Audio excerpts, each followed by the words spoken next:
Chers amis, je ne peux vous appeler qu'ainsi, parce que vous êtes fidèles et parce que je sais, surtout après l'événement qui nous a tous éprouvés,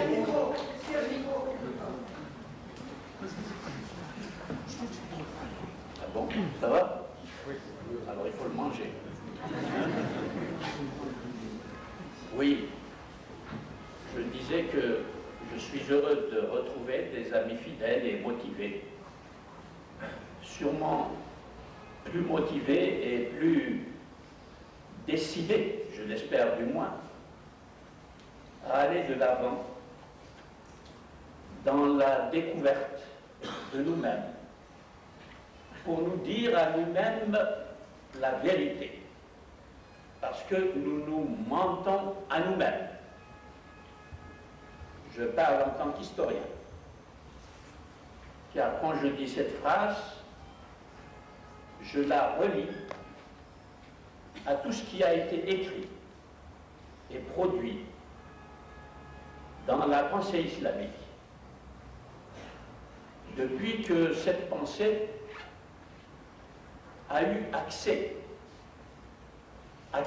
fragmentaire malheureusement, mais accès quand même,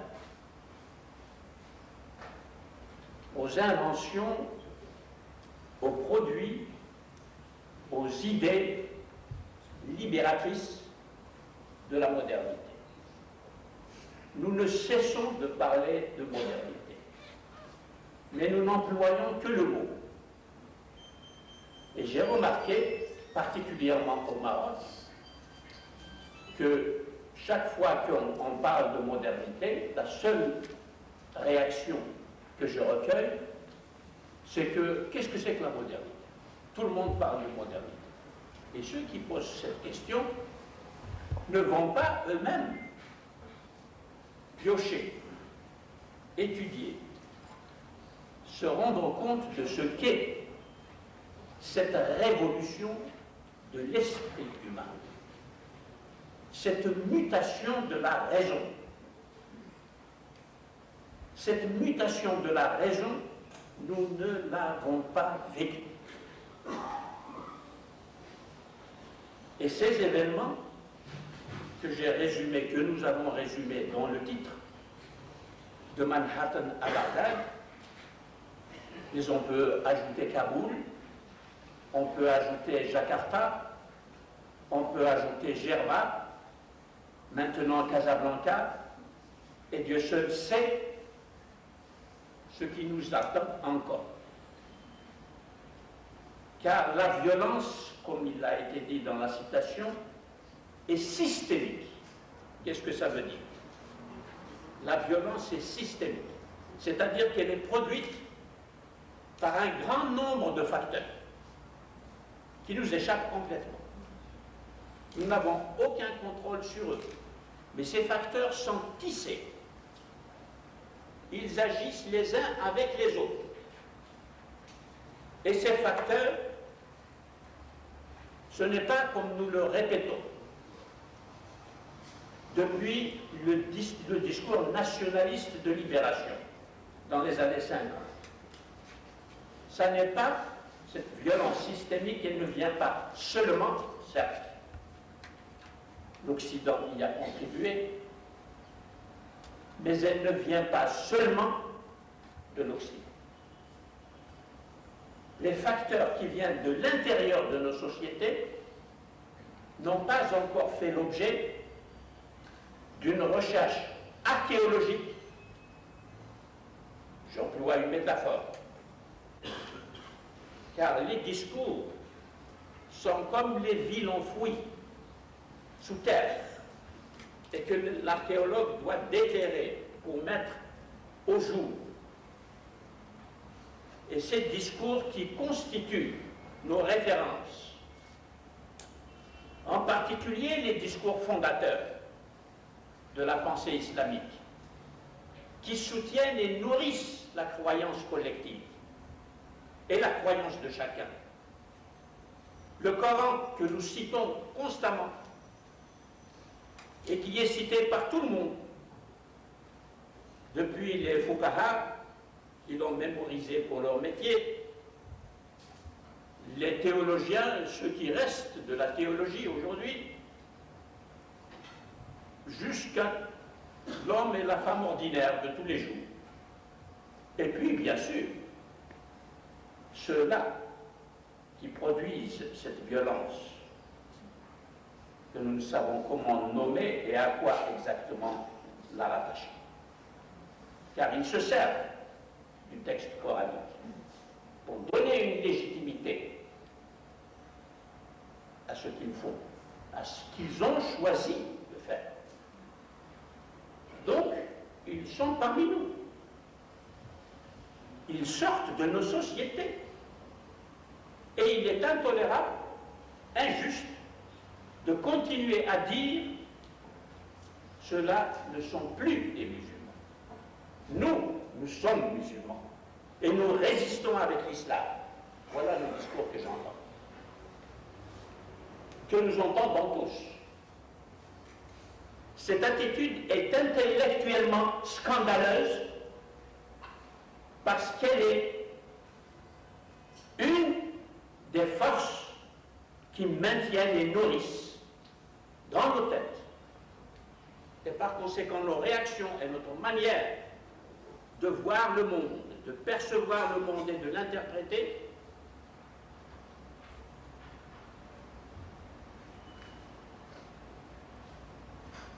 cette réponse doit cesser. Parce que nous avons en commun à nous interroger sur notre croyance, la structure de notre croyance, les fondements de notre croyance, que nous investissons aujourd'hui d'une manière totalement profane et peu religieuse pour défendre en réalité des identités. Car nous vivons tous un mal identitaire. J'ai mentionné le Coran, il faut mentionner d'autres textes fondateurs. Et ces textes fondateurs qui émergent constamment dans le discours islamique contemporain, c'est le Coran, les hadiths et un certain corpus juridique. Incertain. Car les autres, on les a mis de côté, on ne les cite presque jamais. C'est le corpus hanbalite qui remonte à Ibn Taymiyyah par l'intermédiaire de Abdel Wahhab, du wahhabisme. Vous allez me dire au Maroc, non, c'est le malékisme. Mais ce qui s'est passé dans la transmission de l'école hanbalite et de l'attitude hanbalite dans son interprétation de l'islam, l'attitude exégétique, les méthodes utilisées par les hanbalites et les méthodes utilisées par Malik ne diffèrent pas du tout. Nous sommes dans le même terrain. Mais ça, on l'ignore. On l'ignore. On se contente de dire, nous sommes des malikites, eux, ils sont wahhabites. Ceci pour vous donner un exemple de la façon dont nous continuons à nourrir notre croyance, à l'utiliser comme arme pour nous insérer dans la société, soit pour défendre notre identité quand nous sommes en Europe ou en Amérique, et vous savez comment ça se passe, c'est un très long chapitre sur lequel il faut également réfléchir, soit dans nos propres sociétés, vous voyez très bien ce qui se passe, nous sommes obsédés par la référence à l'islam. L'islam a remplacé le mot Allah. Dans le Coran, c'est le terme Allah qui domine. Islam est employé 5 ou 6 fois dans tout le Coran. Vous voyez l'inversion. Aujourd'hui, c'est l'islam partout. Et quand on dit l'islam, on ne s'aperçoit pas que c'est de l'histoire, que c'est une production des hommes dans l'histoire, depuis la mort du prophète jusqu'à nos jours. On assimile le mot islam au mot vérité divine, vérité du Coran, révélation, etc. C'est-à-dire qu'on fait une sorte de théologie sans la nommer comme telle. Parce que on ne fait pas au moins cette différence élémentaire entre tout ce que désigne aujourd'hui le mot islam et le qualificatif musulman. Et ce que nous avons à lire, ce qui nous est donné à lire, à interpréter, à comprendre, à discuter entre nous, tous, dans le texte coranique, dans les hadiths, dans les corpus sacralisés de droit, ce que nous appelons la charia. Là aussi, confusion. Le mot charia est partout. Mais on oublie qu'il y a une grande différence entre charia et fiqh. Le fiqh, c'est le droit positif. Ce sont les règles juridiques qu'applique le juge. Au calme. Tandis que la charia, c'est un concept théologique. C'est la voie définie, une voie spirituelle pour aller vers Dieu, pour entrer en communication avec Dieu dans la prière. C'est la voie qui mène à cette expérience spirituelle du divin. Vous voyez que la différence est considérable. Je suis parti comme ça directement sur cette introduction à cause des citations qui ont été faites. Mais mon propos aujourd'hui sera de réfléchir davantage avec vous sur ces deux événements qui sont des événements constitutifs de notre avenir. Je veux dire que la manière dont va s'orienter l'histoire de tous les peuples, de toutes les sociétés, sera obligée de faire référence à ce qui s'est produit le 11 septembre et aux conséquences que nous sommes en train de vivre. Chaque jour, depuis le 11 septembre, nous vivons des événements importants. Évidemment, ce qui s'est passé à Bagdad est encore beaucoup plus important parce qu'il bouleverse tout notre discours nationaliste. Il le rend obsolète. Fini. Rappelez-vous, dans les années 50, 60, quel était notre discours? Comment parlions-nous de l'Europe colonialiste? Comment dénoncions-nous l'ingérence de puissances étrangères dans nos affaires et dans nos sociétés? Et comment nous appliquions ce principe sacro-saint, le droit des peuples à disposer d'eux-mêmes? C'est sur ce slogan idéologique, car c'est de l'idéologie, que nous sommes allés au combat pour retrouver une souveraineté politique. Et après un tel combat, il n'était pas question qu'une puissance étrangère vienne entrer comme cela, éliminer un régime, quel que soit ce régime, comme nous avons assisté avec la guerre d'Irak. Et ce geste a été fait, nous le savons, en dehors du droit international qui régit les Nations Unies, l'ONU. Il y a eu une fracture au sein de ce que nous appelons l'Occident. Et nous avons vu des voix européennes exprimer une autre attitude. Mais ces voix européennes ne sont pas unanimes. Et quand on analyse leur refus d'aller immédiatement à la guerre, on découvre que, en fait, ça n'est pas tant le droit international, la nécessité de modifier le droit international et son fonctionnement qui est en jeu, mais une stratégie différente pour essayer de résoudre ou de faire face à cette réalité nouvelle qui régit le monde entier aujourd'hui. Jihad contre Macworld. Ça, c'est le titre d'un livre de d'un Américain qui a écrit ce livre, il est traduit en français. Il l'a appelé Jihad versus, c'est-à-dire contre, Macworld. Macworld, c'est comme Macintosh, comme McDonald's, c'est la mondialisation, des forces de mondialisation.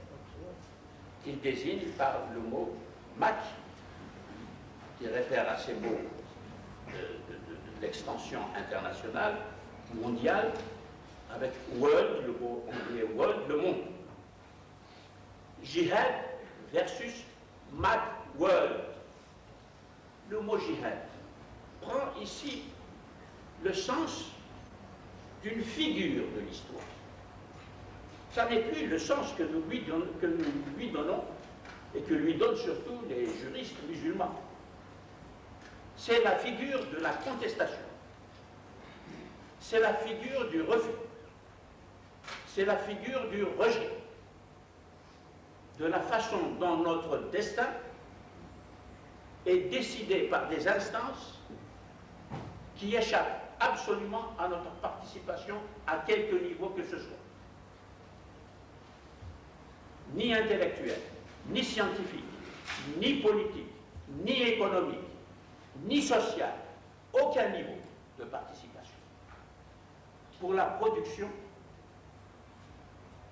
de réalités historiques, économiques, monétaires, technologiques qui agissent sur notre destin. Vu ainsi, cette volonté de résister est d'ailleurs prolongée par les antimondialistes. Nous le voyons chaque fois que le G8 se réunit, nous voyons des forces qui se mobilisent, mais ça reste des forces essentiellement européennes. Nous sommes toujours à l'écart. Et cependant, nous avons cette forme de protestation qui est la seule qui reste, la seule que nous observons, et qui est un jihad qui aboutit au style que nous voyons se multiplier, c'est-à-dire le style kamikaze. Cette évolution doit retenir notre attention. Cette transformation du mot jihad nous interroge d'une manière sérieuse. Car ce qui se passe ici, c'est qu'il n'y a plus que le mot. La pensée islamique qui a véhiculé ce terme et la façon islamique de justifier une lutte, une guerre, a complètement disparu. Parce que même à l'intérieur, comme je vous l'ai dit de nous-mêmes, nous ne suivons plus les transformations formidables de ce vocabulaire islamique qui a une histoire, qui a des références que nous ignorons, que nous ne lisons pas, que nous n'enseignons pas. Je parlais tout à l'heure de Malik. Comment enseigne-t-on le droit dit musulman? Est-ce qu'on en parle à l'école, au lycée, pour ouvrir un peu l'esprit des enfants et des adolescents sur la manière dont s'est formé pendant les 4 premiers siècles de l'Hégire, dont s'est formé ce droit que nous appliquons encore dans nos sociétés. Ce droit qui fait descendre dans la rue les citoyens des pays musulmans, qui s'entretuent pour ce droit, sans que nous soyons capables de rendre compte de son histoire réelle. Nous descendons dans la rue sur la base d'un imaginaire du droit. D'un imaginaire du droit qui repose et qui est enraciné dans la parole de Dieu. C'est un imaginaire, ça n'est pas une connaissance. Si vous lisiez les Munabarat entre les Fuqaha, vous verriez le niveau intellectuel de la discussion, la tolérance de la discussion. au temps où il y avait le pluralisme juridique dans la société musulmane. Aujourd'hui, il n'y a pas de pluralisme du tout. C'est une seule volonté, et cette volonté est politique d'une part, mais elle est contestée par la base. Et donc le dialogue, si on peut, non, c'est pas un dialogue, c'est un choc. Il est entre le haut, c'est-à-dire l'État, qui continue à se faire le défenseur de ce droit, et puis la base, qui a une autre conception et qui fait de ce droit une base de lutte politique. Nous sommes tout à fait en dehors de l'exercice juridique, en dehors de l'exercice théologique. C'est tout à fait éloigné.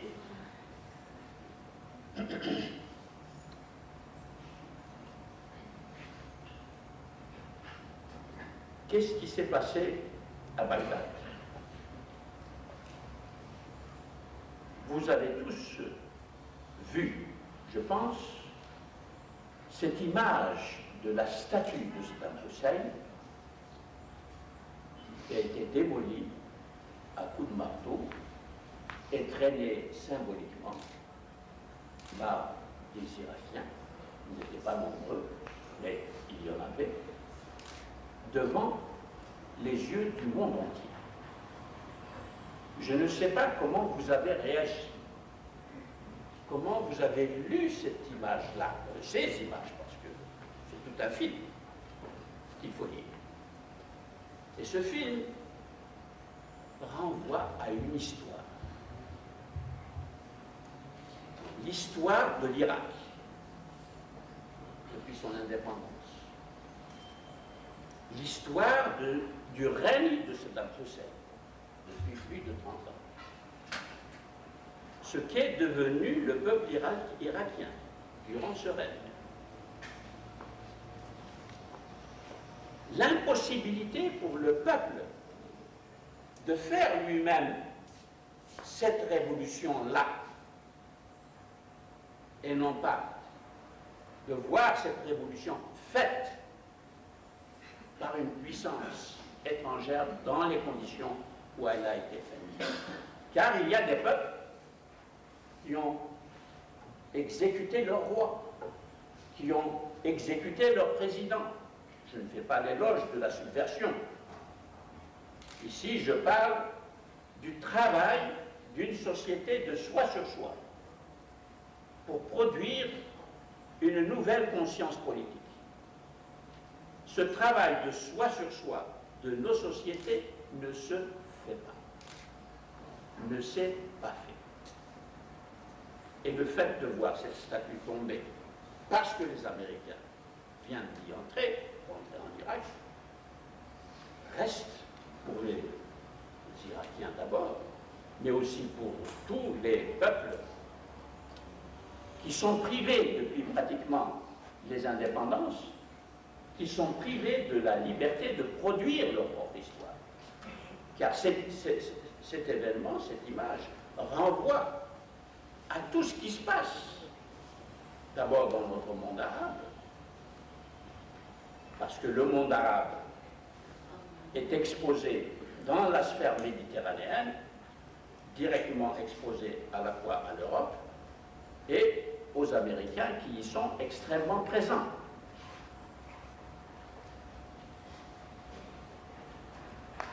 Cet événement-là mérite d'être médité, analysé, en fonction des autres exemples que nous pouvons analyser au Pakistan, en Indonésie, en Malaisie, en Turquie, au Nigeria, etc. Car il ne faut pas limiter notre réflexion uniquement à ce qui nous touche de plus près, le monde arabe. Cependant, justement, je voudrais prendre le cas du Maroc, puisque nous sommes au Maroc, pour essayer de dessiner un chantier de travail, car nous avons besoin d'ouvrir des chantiers de travail pour ne pas nous contenter d'analyser et de nous lamenter, mais de montrer ce que nous devons faire pour entrer enfin dans le travail d'insertion historique de nos sociétés et d'insertion historique de nos sociétés dans l'histoire telle qu'elle est, avec toutes les forces qui la travaillent. Et là, je quitte l'islam. C'est une autre manière d'aborder nos problèmes. Comme il a été dit dans une citation que vous avez entendue, au lieu de tout mettre dans le mot islam et de nous interdire de regarder comment vivent nos sociétés, il faut partir de nos sociétés et ouvrir nos yeux sur tout ce qui se dit, se fait, se clame, se proclame dans nos sociétés. Le Maroc. Le Maroc ne peut pas être dissocié d'une sphère géopolitique à l'intérieur de laquelle il se trouve. Cette sphère géopolitique, nous l'appellerons l'espace maghrébin, pas le Maghreb. Parce que le Maghreb est un concept trop chargé de définitions idéologiques depuis nos indépendances, et vous savez comment les nationalismes sont arrivés à tracer des frontières entre des pays qui appartiennent à la même anthropologie, à la même culture, aux mêmes mémoires collectives. Voilà un mot extrêmement important. Pour reprendre les rênes, si je puis dire, de notre travail historique, ce que nous n'avons pas fait au lendemain des indépendances, et que nous n'avons pas encore commencé à faire parce que le discours politique tel qu'il s'exerce reste enfermé dans deux clôtures dogmatiques. Deux clôtures dogmatiques. La clôture dogmatique officielle, du pouvoir officiel de l'État, et la clôture dogmatique encore plus forte, parce qu'elle possède nos âmes, nos sensibilités, nos émotions, qui est la clôture dogmatique islamique. On ne peut pas ne pas y revenir. Deux clôtures. Je vais très vite. Les mots que j'emploie mériteraient beaucoup d'analyse. Mais il faut que je vous dise quand même ce que nous devons dire en un temps court. Car sur l'expression clôture dogmatique, je peux faire une conférence entière pour vous montrer comment la clôture dogmatique est une construction linguistique dans une langue. Et que cette construction va agir psychologiquement sur notre manière d'utiliser notre langue. Donc sur notre manière de produire du sens, de la signification. Et ça va très loin.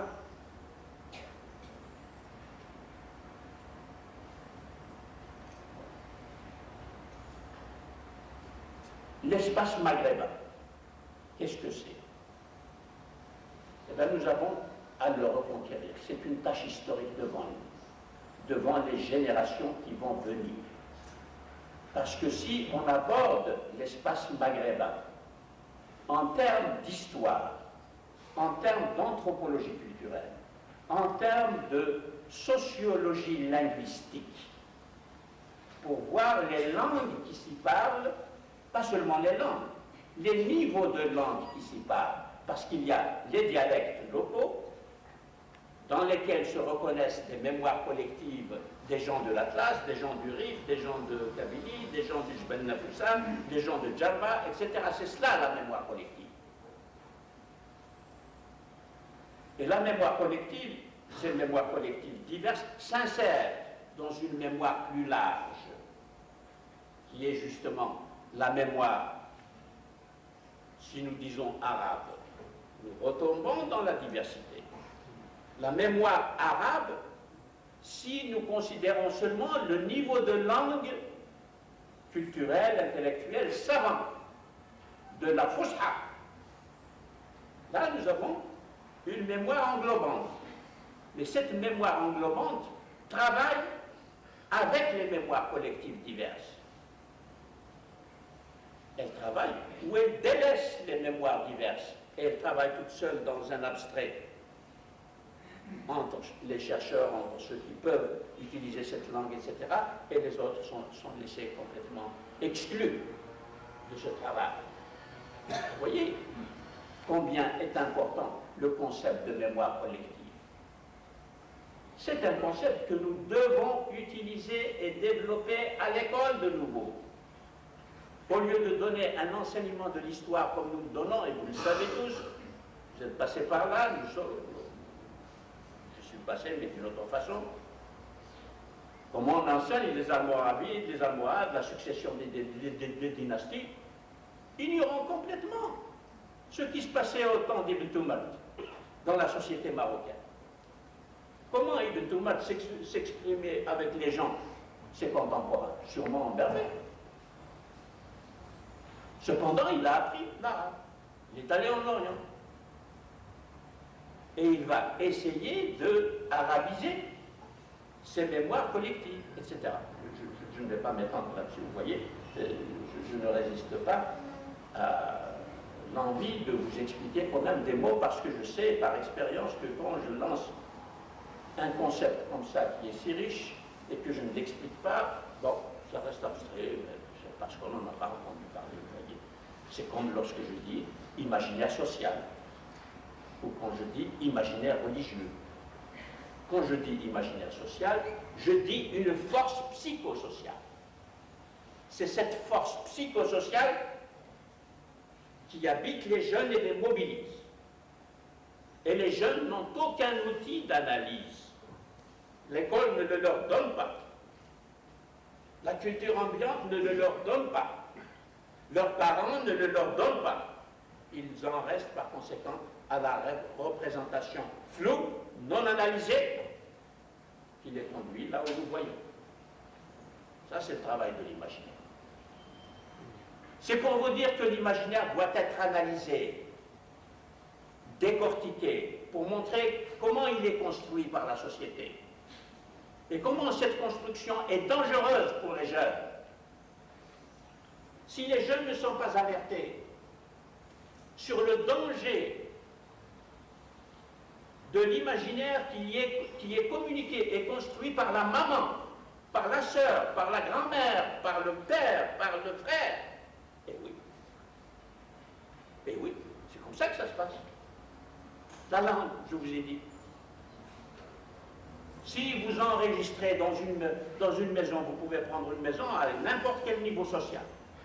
Vous enregistrez les conversations qui se déroulent chaque jour entre les enfants et les parents. Vous apportez un corpus de texte. Et on va analyser ce texte. Et on va découvrir des choses terribles, étonnantes. Et c'est là que tout se construit à l'insu du sujet qui réfléchit. Ceci se passe dans toutes les sociétés, y compris aux États-Unis. Ne croyez pas que c'est uniquement pour nous. J'étais à New York pendant 2 mois, les 2 mois de la guerre. J'écoutais ce qui se disait, comment ça se disait. Eh bien, c'est de l'imaginaire pur pour soutenir la guerre. Malgré les ressources que possèdent les Américains, les universités, les bibliothèques, les armées de professeurs et de chercheurs, etc., quand on en vient au fonctionnement du discours quotidien, surtout dans un moment d'effervescence comme la guerre, eh bien on en vient à l'imaginaire, qui n'est pas plus maîtrisé. C'est trop dit. Je retire.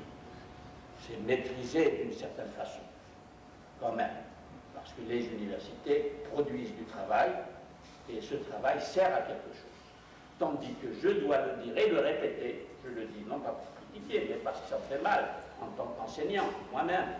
J'ai mes étudiants, je sais comment ils se comportent, je sais ce dont ils ont besoin. Ils viennent d'ici, ils viennent d'Arabie, ils viennent de Turquie, à la Sorbonne. J'ai une carte très diversifiée. Et je vois l'impréparation de ces étudiants. Comme là, je vous parle, quand je dis devant eux l'imaginaire social, je passe du temps pour les amener à posséder le concept d'imaginaire social comme le concept opératoire, l'outil opératoire du chirurgien qui opère. Ça s'appelle concept opératoire. Et pour rendre opératoire un concept, il faut faire tout ce que je suis en train de faire devant vous.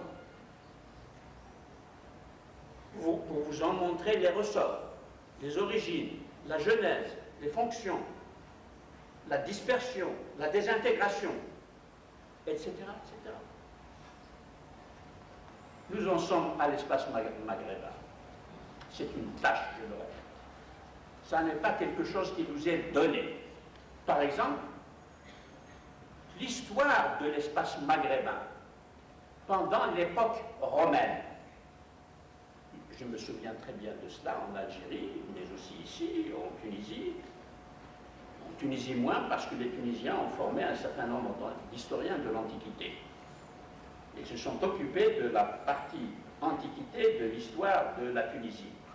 Mais en Algérie et ici,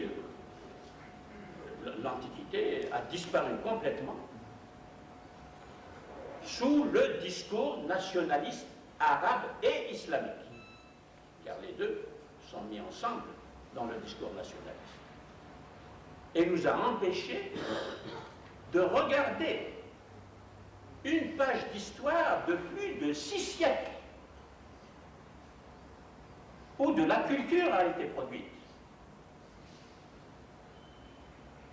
Et cette culture, nous en avons besoin aujourd'hui parce que, je vais le dire tout à l'heure si j'en ai le temps, l'espace maghrébin est lié géohistoriquement à l'Europe.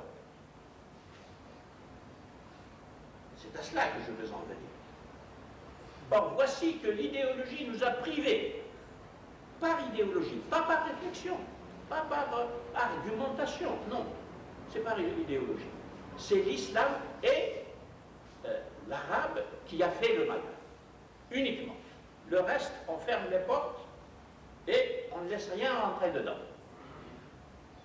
Du point de vue de la vision historique de l'espace maghrébin.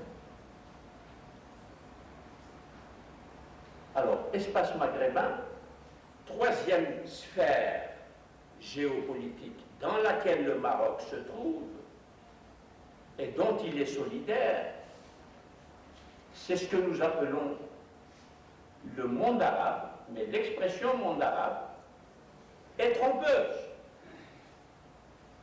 Parce que là encore, c'est une expression de formation exclusivement idéologique. C'est pour la nation arabe. Umma Arabia Wahida, Zatul Risal al-Khalida. Voilà le slogan que vous pouviez lire à Damas, sur la grande arc à Damas, inscrit, vous êtes accueillis par cette formule au temps du bac. Il y a longtemps que je n'ai pas été à Damas pour voir si elle y est encore. Et vous savez que lorsque nous sommes devenus indépendants, le Maghreb, dans son ensemble, Tunisie, Algérie, Maroc, nous avons eu besoin de faire venir des professeurs pour enseigner l'arabe chez nous, la littérature arabe chez nous. Je n'ai pas besoin d'insister sur ça, vous savez comment ça s'est passé.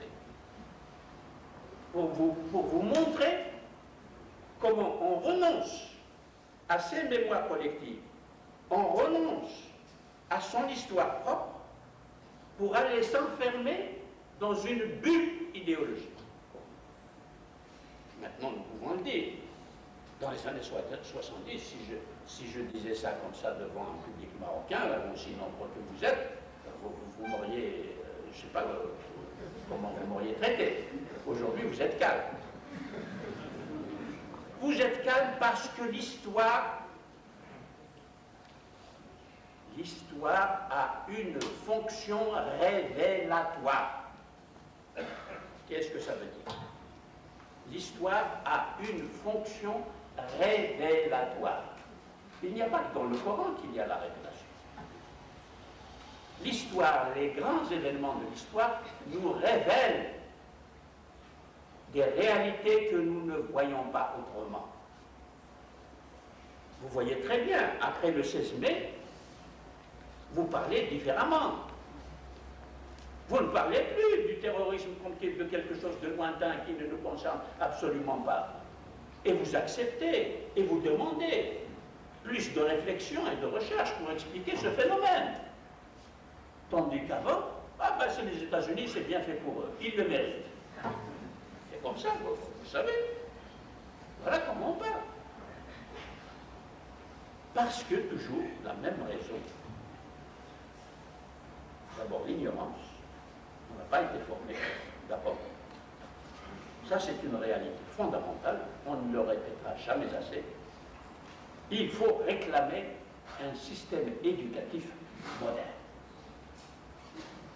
Et un système éducatif moderne, c'est celui qui donnera une place primordiale, la première place. C'est mon avis d'enseignant et selon mon expérience.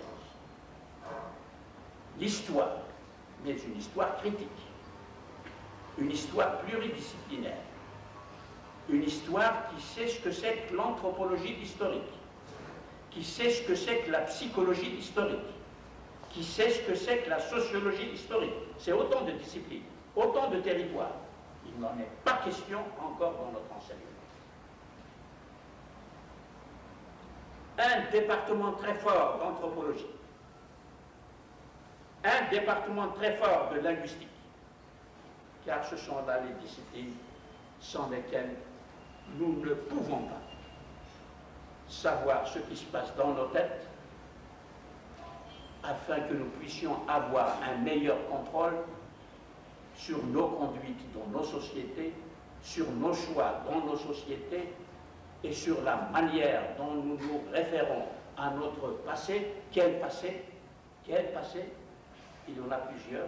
Tout cela ne peut pas se faire tant que l'éducation reste si archaïque, si rigide, si éloignée des objectifs principaux de l'enseignement aujourd'hui, car il y a des sujets urgents qui doivent être étudiés et expliqués aux jeunes, au lieu de passer du temps à dire des choses qui n'apportent pas justement ces clés que sont les concepts opératoires.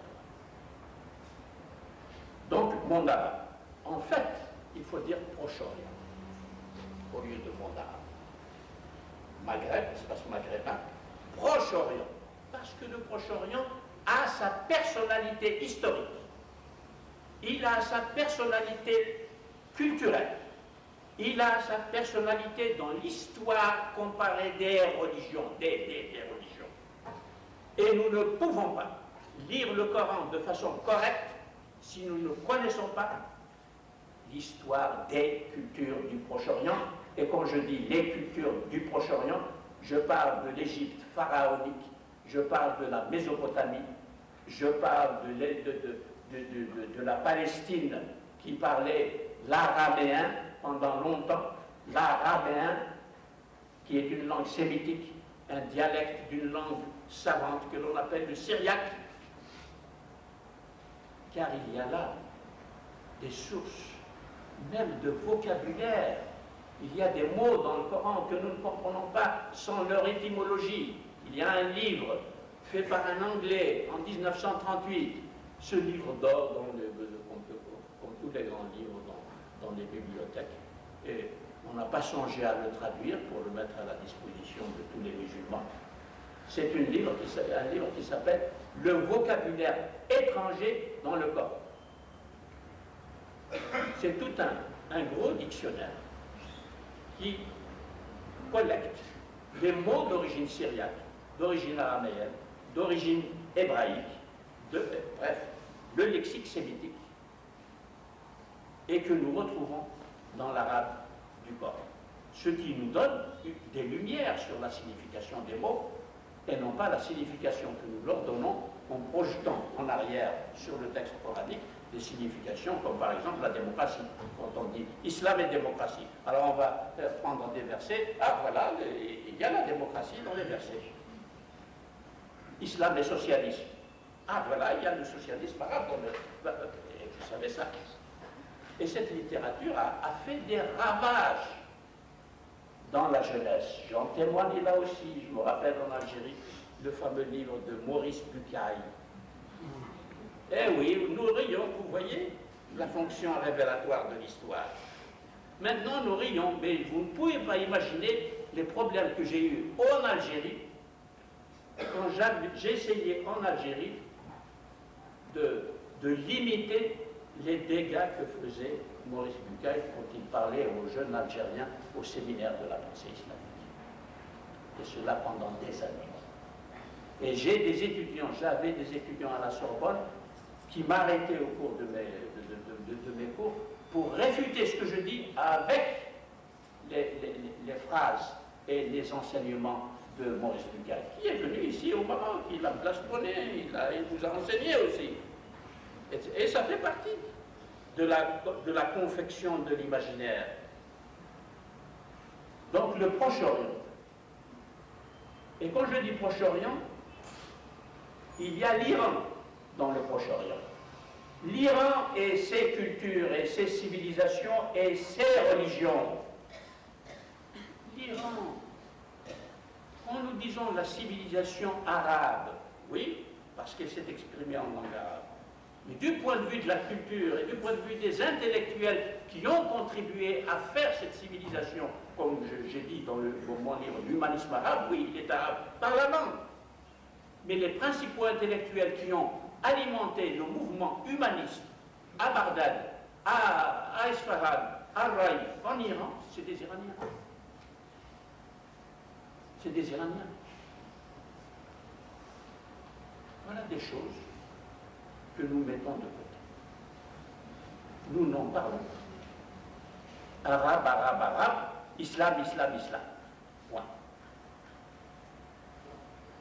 Alors, continuons les sphères concentriques géopolitiques. Nous sommes partis du Maroc. Comment le Maroc s'ouvre et traverse ces sphères-là? Comment le Maroc construit ses liens, construit ses références et va à des sources qui travaillent ici, qui sont au Maroc. Vous voyez la construction. Alors là, c'est la construction d'une conscience historique critique. Voilà ce que je suis en train de faire. Conscience historique critique, qui est l'opposé et la plateforme solide sur laquelle nous devons marcher pour nous sortir des idéologies. Des idéologies qui nous font manquer l'histoire, comme nous y avons manqué, et nous continuons d'y manquer, car ce n'est pas demain que ce que je vous dis va arriver. Pour former un bon professeur, il faut au moins 5 à 6 ans d'études, de bonnes études. Donc, la sphère, mais celle-là, elle est vraiment vaste, la sphère islamique, la sphère où l'islam est présent, mais là, je l'évoque simplement parce que il y a très peu de liens entre l'Indonésie et le Maroc. Quoique, je cite exprès cet exemple, parce qu'il y a un anthropologue américain qui s'appelle Clifford Geertz. Si parmi vous il y a des anthropologues, ils connaissent sûrement ce nom. Voilà un exemple d'étude qui va directement dans le sens de ce que j'essaie de vous expliquer, pour ouvrir des horizons au Maroc et faire grandir le Maroc dans l'histoire globale, pour entrer dans le monde, apporter la marque, la signature marocaine, à condition que cette signature soit travaillée d'abord. Et ce n'est pas une signature avec du folklore. C'est une signature avec de la culture, et de la culture critique. Clifford Geertz est allé passer 10 ans à Java, la grande île d'Indonésie. 10 ans. C'est le travail de l'anthropologue. Il faut 10 ans pour se familiariser avec les mémoires collectives de la société, car l'anthropologue, il ne travaille pas comme ça sur des généralités. Les mémoires collectives, les dialectes, l'interaction des dialectes, la langue officielle indonésienne après l'indépendance, comme ici, exactement. La langue arabe par rapport au dialecte, exactement la même chose. Sukarno, communiste. Sukarno, le premier président, communiste. Tragédie en 65. Lui succède Sukarno, 2 présidents de 47 à 97, je ne sais pas quand est-ce qu'il est parti, Sukarno. Donc il a 10 ans d'études. Et puis il a fait un grand saut, il est venu au Maroc, justement. Et il a passé plusieurs années au Maroc. Et il a écrit un livre, lisez-le, il est traduit en français. L'islam observé par l'anthropologue. Vous verrez comment il présente l'islam. Et comment c'est loin de ce langage quotidien que nous avons, encore une fois, et qui me fait tant mal, parce que je sais qu'il fait du mal, en particulier avec nos enfants et nos jeunes. Je dis nous, parce que c'est toutes les familles. Voilà un exemple. Un exemple, comment le Maroc peut avoir des liens, ou découvrir ces liens, lire ces liens, pour les intégrer dans sa propre manière de s'insérer dans l'histoire et pour se mieux comprendre. Bien, là, j'ai décrit les sphères géopolitiques auxquelles le Maroc appartient par l'islam et par l'arabe. Mais il y a évidemment les grandes sphères géopolitiques d'aujourd'hui. Quel rapport avons-nous avec ces États-Unis-là qui ont bouleversé notre histoire depuis le 11 septembre? Djihad est allé porter la guerre sur la terre américaine. Que connaissons-nous des États-Unis? Quel lien de culture avons-nous avec les États-Unis? Même entre l'Europe et les États-Unis, vous savez qu'il y a des ignorances réciproques. Je n'ai pas le temps ici de développer ce que représente l'histoire des États-Unis, l'expérience historique des États-Unis, la formation de cette nation et le rôle qu'elle peut jouer aujourd'hui du fait de cette formation historique très particulière. Je retiendrai simplement le phénomène de l'immigration. Toute la société américaine est composée d'immigrés. Toutes. Les indigènes du pays ont disparu lors de la conquête. Il reste quelques îlots d'Indiens, vous savez le sort des Indiens en Amérique. Ce sont tous des immigrés. Et des immigrés depuis le XVIIe siècle. D'abord, essentiellement européens, et aujourd'hui, le monde entier est là. Le monde entier est dans la société américaine. Et j'ai observé toujours, pendant cette guerre, de quoi se nourrit le patriotisme américain. Car ils ont un patriotisme comme celui des Français pendant la guerre de 14. De quoi se nourrit leur patriotisme? Tout ce que nous avons à dire de ce grand pays, c'est que c'est un impérialiste, un colonialiste, l'abjection. Et ça,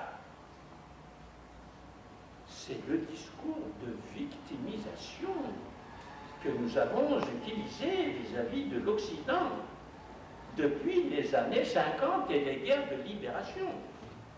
Nous sommes les victimes de l'Occident, sur tous les plans. Victimisation, criminalisation, je fais quoi pour me voir là? Nous les criminalisons, l'Europe colonialiste, et les États-Unis encore plus. et nous moralisons, nous donnons des leçons de morale. Ces trois opérations vont ensemble. Victimiser, nous sommes les victimes. Criminaliser, ce sont des criminels puisqu'ils nous ont fait ça. Et ils nous font encore ça. Et pour Bagdad, c'est encore ça que nous entendons. On n'entend pas ce que je vous ai dit trop brièvement. Il faut un livre pour ça, pour Bagdad. Un livre sur la statue de Saddam Hussein. Si j'en ai le temps, j'écrirai ce livre, la statue de Saddam Hussein. Et oui, c'est l'objet d'un livre. Regardez cette ignorance. Et alors le 11 septembre, ce qui s'est passé avec les États-Unis, c'est qu'ils sont devenus les victimes. Ils nous ont enlevé ce privilège d'être des victimes et de désigner des bourreaux. Ce sont des victimes et il y a des criminels qui sont venus les assassiner, les détruire. Inversion des rôles. Cette inversion des rôles, vous savez à quoi elle sert? À fabriquer de fausses légitimités. Voilà à quoi ça sert. Et vous voyez le miroir, les regards en miroir. Si je me permets de dire ça devant vous, Marocains, Maghrébins, c'est parce que nous avons utilisé la victimisation pendant maintenant 50 ans. Sans arrêt, et à tous les niveaux. Et il ne faut pas dire non. J'ai fait une conférence une fois à Paris sur le racisme. Que n'ai-je reçu comme critique? La victimisation donne à l'administration Bush, comme nous le savons, et donc à tous les Américains qui le suivent, comme un seul homme. Avec des opposants, il y a des opposants, mais c'est une minorité. Avec la masse des gens, vous savez, j'étais accroché, il y a une télévision exprès, une chaîne de télévision qui diffuse uniquement les réactions de tout le monde à tout ce qui se passe quotidiennement sur les événements. Alors vous avez tout obtenu.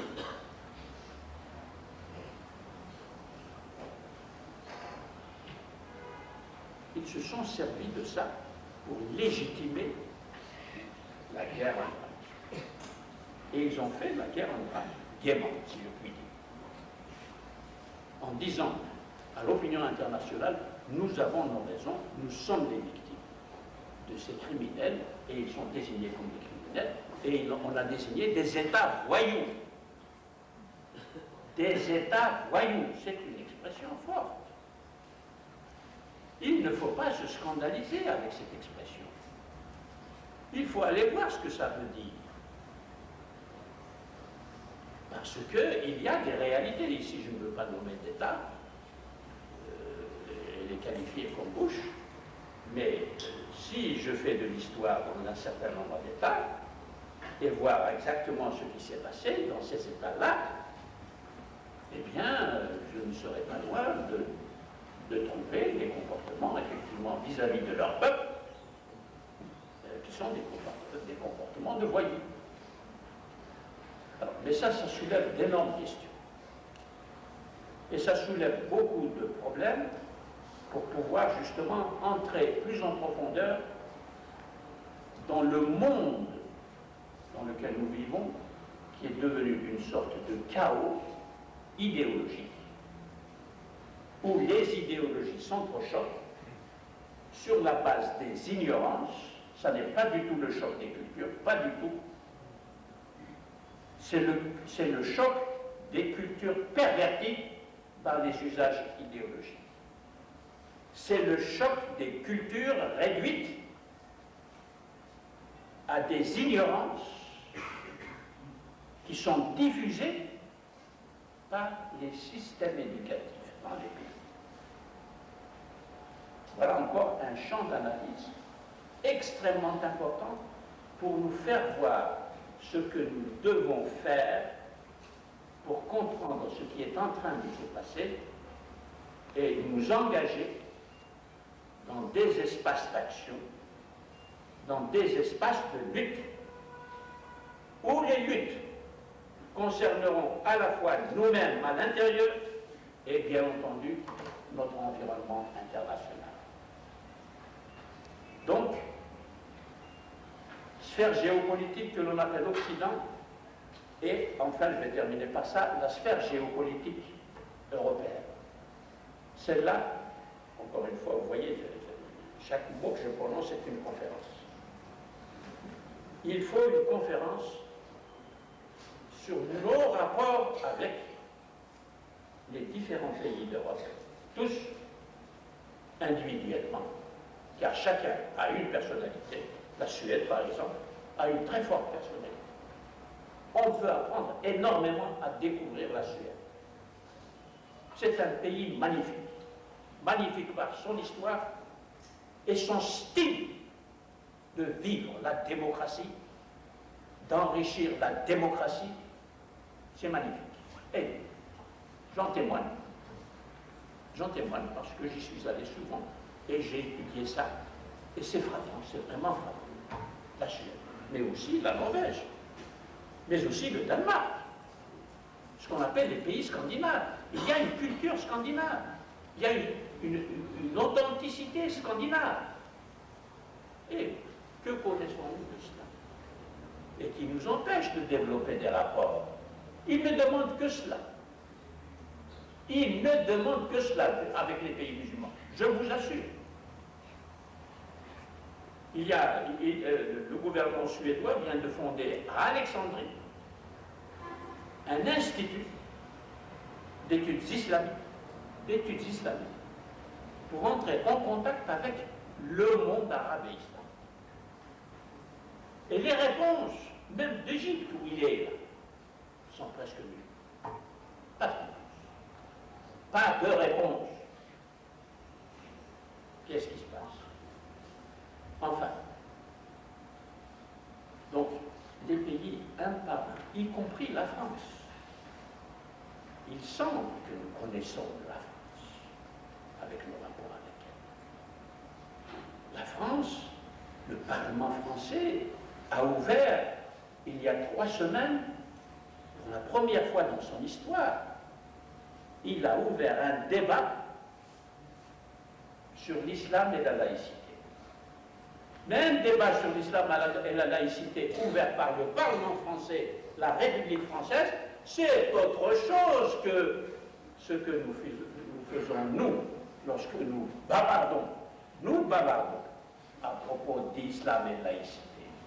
Car nous ignorons complètement, ou presque, la genèse historique, les contenus philosophiques, la portée pédagogique, la nécessité.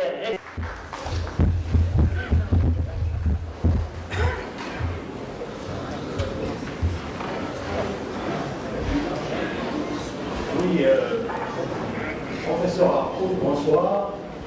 Roujdi Chamcham, je suis psychanalyste. Et je vous dis ça pour que vous situiez le lieu dont je vais dialoguer avec vous ce soir.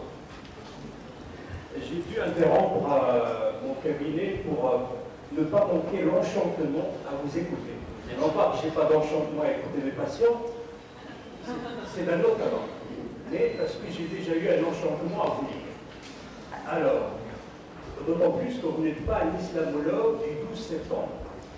L'une des conséquences du 30 septembre, c'est qu'on s'est réveillé le 12 septembre avec une armada d'islamologues de pacotille aux connaissances assez sommaires d'islam et ils nous ont noyé de livres qui ne sont qu'une publication sur l'islam.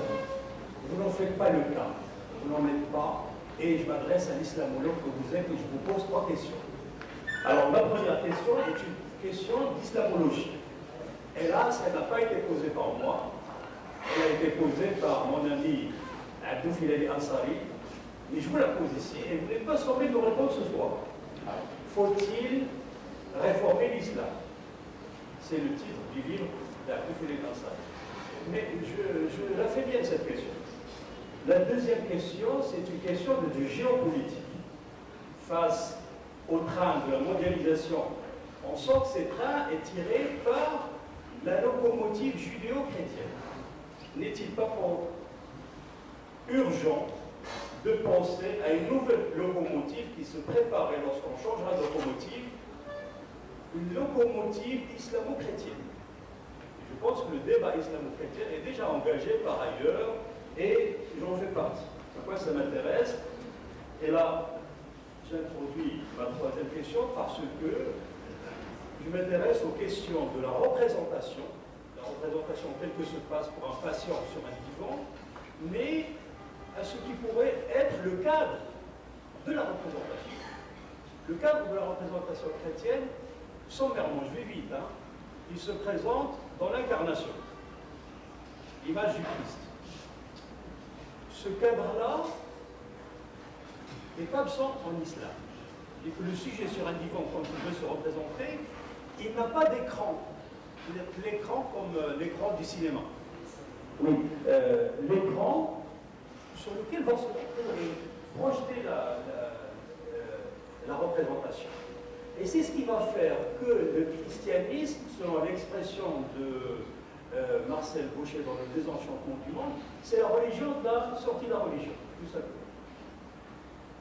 Alors, là, puisque vous avez appelé à des concepts opératoires, je vous en sers deux et j'y vais rapidement. C'est ce qu'on essaye de voir en psychanalyse, des problèmes à la source, pas à l'embouchure, parce que c'est là où l'eau elle est plus claire. Il me semble que si on veut réfléchir sérieusement à ces problèmes, il y a à voir du côté des pathologies du narcissisme de mort chez nous.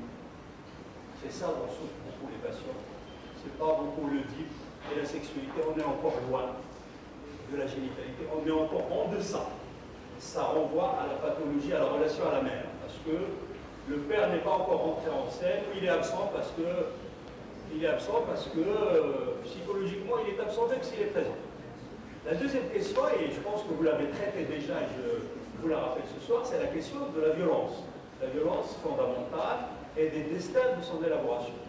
Il y a des ratés d'élaboration de la violence, ce qui fait que nous avons quelque chose du registre de, lorsqu'on parle à l'autre, c'est ou moi, ou tuer ou mourir. Je vous remercie. Des parcelles sont descendues pour nous atteindre à travers la révélation. C'est un immense chapitre. Et ce chapitre ne sera pas ouvert demain.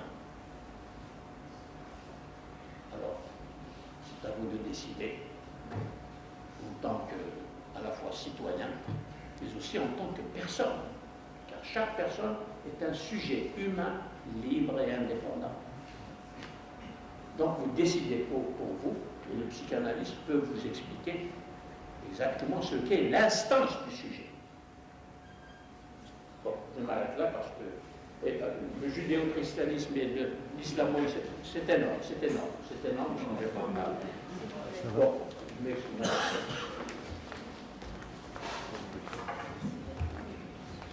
Sayyidi,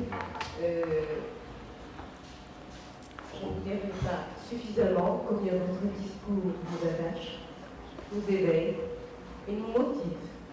Et chaque mot, effectivement, est un chantier en soi. Et on souhaite, je pense que je parle au nom de tout un chacun, vous revoir le plus souvent ici, parce que vous fécondez la conscience du citoyen. Maintenant, je reviens à un sujet qui est central, l'islam. J'ai une toute petite voix devant vous. Et je laisse parler Sidi Mohammed sallallahu alayhi wa sallam, qui a dit dans un hadith la multi-interprétation du Coran, Rahma al-Ummati. Un peu plus loin, il nous fait passer par un chemin de règles et de lois et finit par un mot capital, l'ihsan. Alors je récolte, c'est comme un puzzle. Sidi Mohammed a été le premier soufi, et le soufi est le cœur de l'islam. Et le soufisme dit que l'islam, ça c'est pour mettre les consciences en paix et ouvrir la porte au progrès. Le soufisme dit l'islam est de son temps et de son lieu. Donc en réunissant ces quatre fleurs, on peut faire un bouquet merveilleux qui finit par islam, par un ihsan. Le ihsan, si on passe par les règles, c'est pour aboutir à une attitude de ihsan. je me permets de faire une toute petite réflexion. Vous nous avez invités à regarder d'où nous venons. Oui, nous sommes une résultante, certes, mais l'histoire de l'humanité n'a pas de fin. Et absorberait peut-être une énergie, un temps, et surtout, peut-être pousserait les gens à mettre des frontières. Ici c'est le moi, l'autre est là-bas, vous voyez. Au lieu de dire homme, d'où viens-tu, est-ce qu'on ne devrait pas dire à tout un chacun, homme, où vas-tu? Où allons-nous? Parce que l'humanité est une, la terre est une, l'espace-temps se vit à la même seconde pratiquement partout pareil, du moins par la nouvelle, si ce n'est par le texte. Donc l'humanisme, l'amour, sauvera le monde ou le perdra. Bien, merci pour ces paroles. Je réponds simplement en ajoutant toujours des touches à ce que j'ai déjà dit. En effet, vous faites référence à des richesses spirituelles et aussi intellectuelles dans la tradition islamique. Je ne prends jamais la responsabilité de citer un verset du Coran pour illustrer quoi que ce soit. Pourquoi je fais cela? Jamais. J'ai publié un livre qui s'appelle Lecture du Coran et j'ai demandé à l'éditeur tunisien de d'écrire S, lecture au pluriel, S en rouge, lecture en noir et S en rouge pour que le lecteur voit qu'il y a, pourquoi ce rouge là, pour le S. Parce que le travail que nous avons à faire, c'est un travail de restauration, pas d'islam, c'est pas d'islam. Parce que ce que nous devons restaurer, c'est une pratique intellectuelle que l'islam a connue pendant au moins 7 siècles. C'est beaucoup, 7 siècles. Cette pratique essentielle, aussi bien dans la pensée chrétienne, juive et musulmane, depuis le Moyen-Âge, c'est ce que les latins appellent la disputation et ce que nous appelons, nous, en islam, en arabe, la munadara. La munadara a disparu. Elle a disparu. Si vous voulez savoir ce que c'est que la munadara, lisez les Muqabasat d'Abu Hayyan Tawhidi. Prenez ce livre, lisez-le, 10e siècle, et prenez le livre d'Abu Hayyan Tawhidi, le même, grand humaniste, grand intellectuel critique, et révolté. Mais c'est une révolte intellectuelle, c'est comme moi. Je suis révolté intellectuellement. Il est révolté. Il n'admet pas que l'on trahisse la raison. De même qu'il n'admet pas que l'on trahisse la spiritualité. Ensemble. Ensemble. Pas séparés. Ça, c'est de la vie. Donc la munadara. Le fiqh s'est construit avec la munadara. La philosophie s'est construite avec la munadara. La théologie s'est construite avec la munadara. L'exégèse, la littérature de l'exégèse de tous les textes se sont construits avec la munadara. Aujourd'hui, le dogmatisme. Qala ta'ala, verset, voilà, c'est terminé, c'est terminé. Et on vient avec ça et on dit voilà, je suis musulman et vous n'allez pas venir enlever mon islam. Voyez la différence. Je veux vous montrer la différence. Un autre? Monsieur? Attends. S'il vous plaît, il y a un micro là. Allez-y. Allez vite parce que sinon on va rester là. Commencez. Allez-y, monsieur. Allez-y. Tout d'abord, je tiens à vous remercier pour tous les efforts que vous avez fournis à travers vos travaux.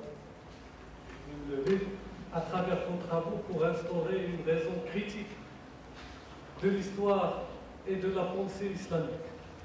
Et je tiens à vous poser une petite question concernant l'échec du projet de la modernisation. dans la pensée islamique.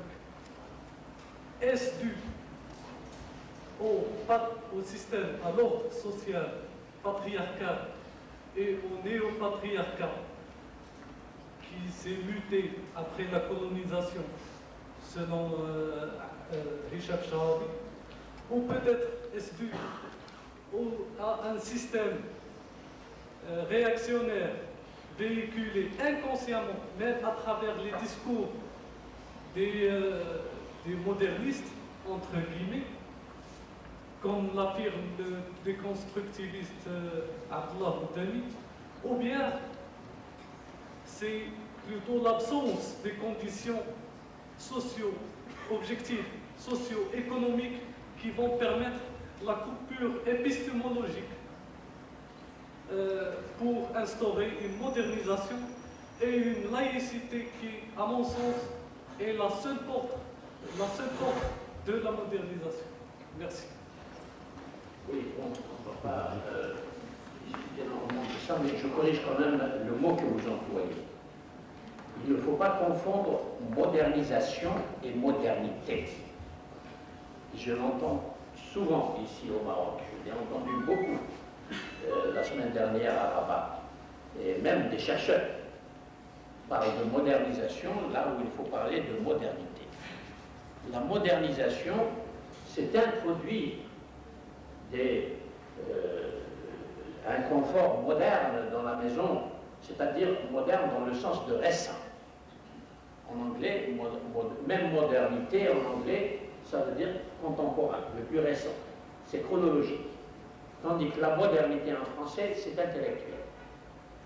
C'est la subversion, pour la science d'abord, car il s'agit de transposer et de retravailler les concepts et les méthodologies de la psychanalyse construite en Europe et de les adapter à nos situations particulières. Il vient d'esquisser une comparaison extrêmement importante.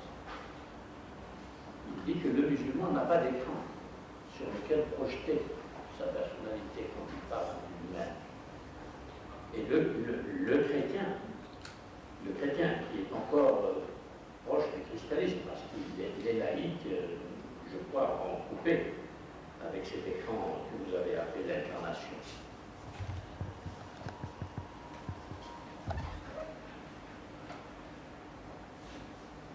C'est trop long, c'est trop long. C'est trop long parce que vous expliquez justement la différence dans laquelle se trouve le musulman, surtout le musulman d'aujourd'hui, qui est privé de la culture islamique qui peut le nourrir sur le plan spirituel, sur le plan religieux. Cette littérature a disparu de nos bibliothèques. Et si elle est dans nos bibliothèques, nous ne la lisons pas. Et donc, là, voilà un point d'une extrême importance. Je peux simplement vous dire que je voudrais voir des professeurs formés pour les lycées. Nous devons attacher une importance vitale à l'enseignement que nous donnons aux adolescents. Dès l'étape du lycée, nos adolescents ne sont pas pris en charge. Même en France, vous voyez ce qui se passe sur le plan de l'éducation. Et pourtant, en France, il y a quand même des professeurs capables de parler de tous ces problèmes. Tandis qu'ici, nous en avons quelques-uns, mais au regard de la masse de nos jeunes, autant dire que ça n'existe pas. Donc il y a là, j'attire votre attention de citoyens là-dessus.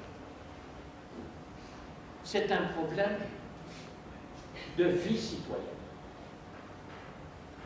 Que ces problèmes-là soient ouverts, que ces dossiers soient expliqués déjà au stade du lycée. Ce qui suppose, au niveau de l'université, une recherche en sciences sociales doit être encouragé de façon prioritaire. S'il y a parmi vous des gens qui travaillent dans des partis politiques ou qui sont proches des pouvoirs de décision, je vous supplie de faire attention à ce que je suis en train de dire. Et s'il y a bien sûr parmi vous des enseignants, ceux-là, ils savent ce qu'il faut faire. Il faut absolument qu'ils fassent des pieds et des mains pour se constituer des bibliothèques, car il y a des ouvrages essentiels dont il faut prendre connaissance, qu'il faut absolument lire. Je sais que les bibliothèques au Maroc comme ailleurs, à Alexandrie, au Caire, à Jeddah, etc., ne possèdent pas cette littérature-là, cette littérature scientifique. Elle n'existe pas. J'insiste sur ça, ça n'est pas une manière de vous répondre, je m'excuse, mais ça va très loin, ces questions-là, ça va très très loin. Brièvement, réformer l'islam, c'est la question que pose notre ami fidèle, que vous connaissez tous bien sûr. Réformer, c'est revenir à l'idéologie de l'islam. Et l'islam, c'est une posture mythologique qui annule l'histoire, qui annule l'historicité des textes, ce qui est très grave. Et nous en avons assez souffert, puisque l'attitude de l'islam peut remonter, on en parlait déjà au IIIe siècle de l'Égypte, pour revenir aux enseignements authentiques du prophète. Et quand nous citons un hadith, qu'est-ce que nous faisons? Nous voulons reporter la pratique actuelle dans nos sociétés et notre histoire à Médine en 622, 632. Mais c'est fou ça! C'est l'annulation systématique de l'historicité de toute culture, l'historicité de toute langue, l'historicité de toute construction du sens, quel que soit ce sens. C'est donc là une démission d'ordre intellectuel.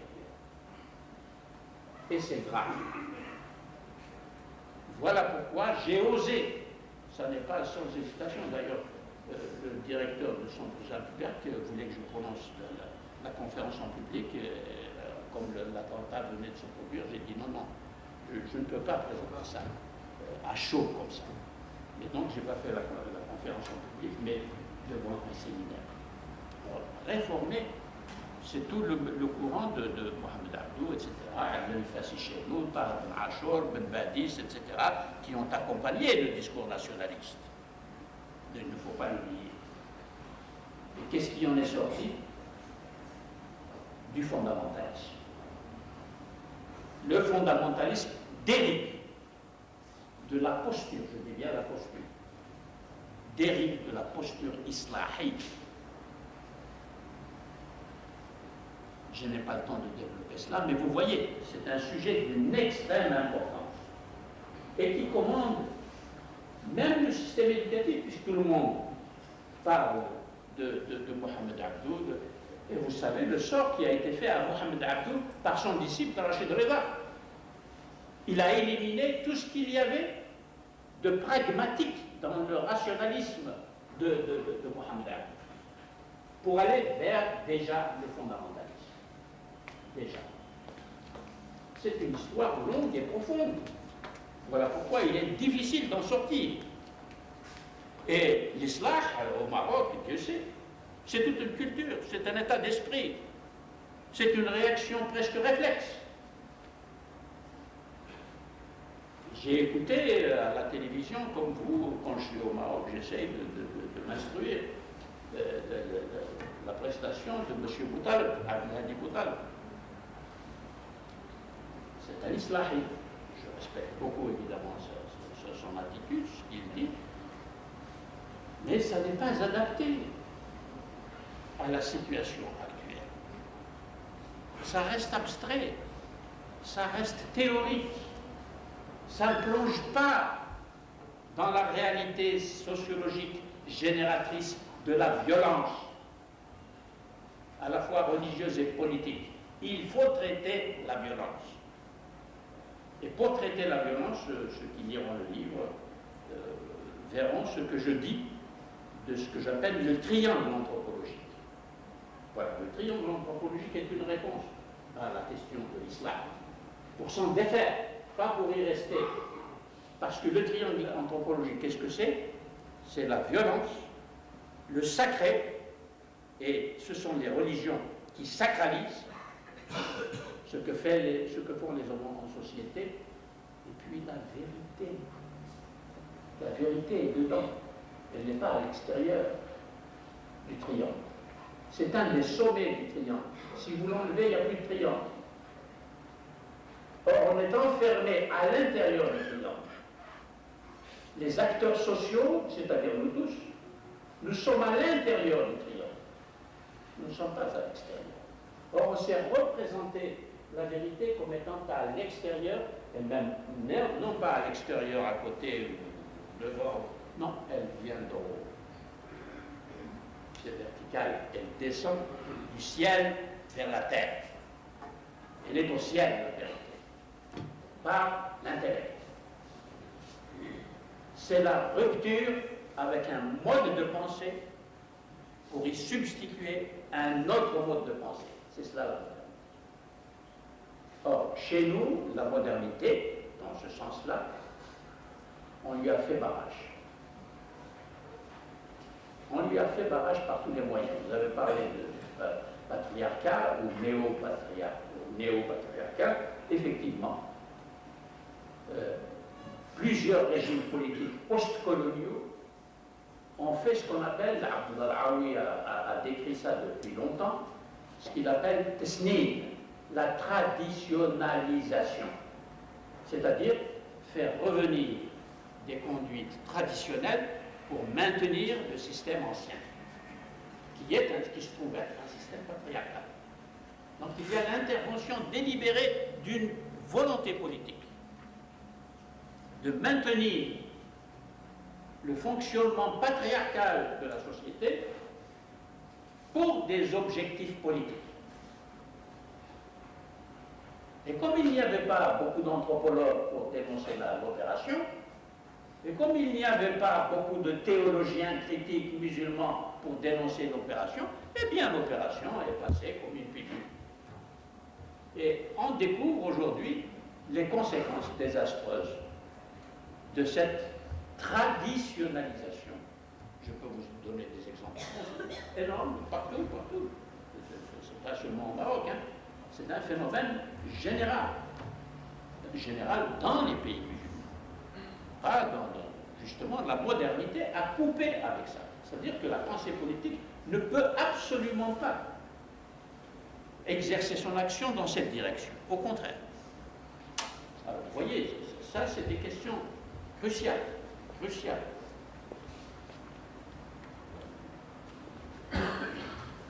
Bonsoir. Je voudrais vous poser 3 questions.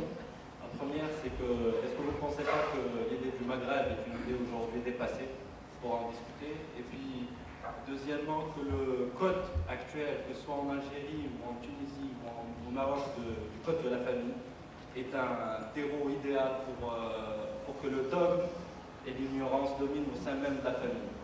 Troisième question, je me demande raisonnablement quand est-ce qu'on va arrêter de parler de la laïcité comme un roman de science-fiction pour 2050 ou 2080. Eh bien, il faut se mettre au travail pour parler autrement. Hein. Si vous parcourez tous les chantiers que je vous ai donnés là ce soir, ben, je vous assure, dans 5 ans, ou peut-être dans 2 ans, pour être pessimiste, on parlera différemment de la laïcité. Alors, pour le Maghreb, oui, vous avez dans la tête le Maghreb arabe. L'union du Maghreb arabe. Alors, vous voyez ce que c'est. Voilà un exemple. Un exemple de fantasmagorie politique. Et oui, moi j'appelle les choses comme il faut les appeler. Il ne faut pas lésiner, il ne faut pas raconter des histoires. C'est de la fantasmagorie. avec beaucoup de cérémonial politique. Grand cérémonial, quand on se réunit dans les palais. Eh bien oui, ça c'est la fonction critique de l'intellectuel, qui nomme les choses comme elles doivent être nommées, avec une certaine agressivité pour faire prendre conscience et nourrir la conscience politique. Moi, c'est pour cela que je vous ai parlé de l'espace maghrébin. Je n'ai jamais dit, et je ne dirai jamais, le Maghreb arabe, parce que c'est un concept purement idéologique pour construire une fantasmagorie politique comme la nation arabe de Nasser et du Ba'ath. Voilà comment il faut parler de l'histoire, de notre histoire qui nous a aveuglés.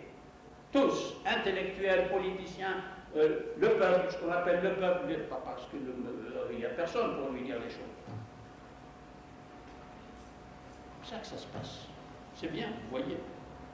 Plusieurs facteurs que je n'ai pas eu le temps de les énumérer, mais que vous pouvez trouver dans le livre si vous vous donnez la peine de lire le livre. Ceci d'une part. D'autre part, pour la question de parler en arabe, je pense que vous m'avez entendu parler en arabe. J'ai donné des conférences en arabe quand le lieu le permet. Ici, nous avons un public qui évidemment comprend l'arabe, mais nous avons beaucoup de gens qui ne comprennent pas l'arabe. Et donc, il faut que tout le monde participe. Et ils sont venus pour écouter une conférence en français, je nous parlons en français.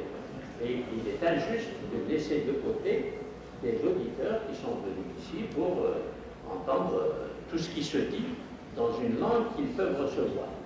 Maintenant, si on conçoit une conférence en arabe et on l'affiche, on l'annonce comme conférence en arabe, ça, à ce moment-là, ça se déroule entièrement en arabe. À la langue, c'est pas le milieu local, c'est pas le lieu, c'est les extrêmes. Qu'est-ce qu'il dit? Ce que j'ai compris de l'intervention de monsieur, c'est qu'il souhaiterait pouvoir faire des conférences de cette qualité dans les quartiers populaires, dans les centres culturels de ce pays. Ah ben voilà.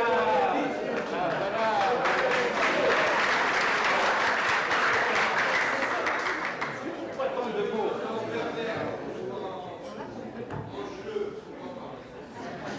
Alors, pour vous rassurer, il m'est arrivé de le faire dans des lieux populaires, aussi bien dans les pays arabes que dans les pays musulmans, en Indonésie par exemple.